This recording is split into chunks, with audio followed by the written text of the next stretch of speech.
Un tramway qui roule, l'image risque d'être plus rare vendredi en raison d'une grève des salariés du tram. Ces derniers dénoncent les sanctions dont certains d'entre eux ont été victimes pour s'être opposés à la direction lors de la renégociation des accords d'entreprise.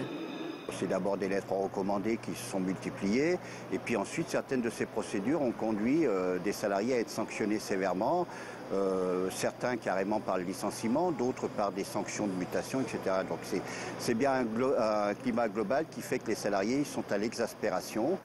Côté trafic, les perturbations toucheront surtout les lignes T1 et T2. La première circulera uniquement entre Pardieu et la Fessine de 7h à 19h20 et la deuxième se limitera au parcours Grange-Blanche-Porte des Alpes de 6h à 19h20. Ça roulera mieux en revanche sur les deux autres lignes. Seule la fréquence de la ligne T3 sera ralentie. Autre mauvaise nouvelle et non des moindres, un autre préavis de grève a été déposé pour l'ensemble du réseau TCL, cette fois à partir du 24 septembre. Un mouvement de 24 heures, reconductible jusqu'au 1er janvier. Autrement dit, une grève qui pourrait durer 3 mois, de quoi paniquer les usagers. Les gens, à mon avis, vont se révolter, il va y avoir un mouvement, je pense, vis-à-vis des TCL et vis-à-vis des usagers, puisque les gens, ils payent quand même leur abonnement. Tout le monde va se ruer sur les vélos parce qu'il fait encore beau.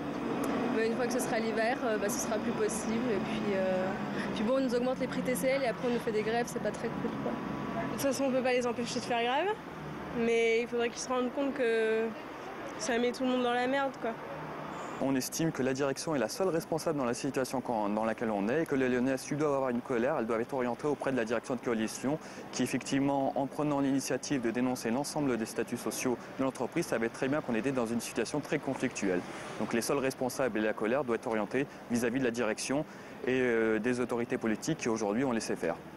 Reste à espérer que le dialogue social pourra l'emporter d'ici là. Une nouvelle rencontre avec la direction est prévue le 21 septembre.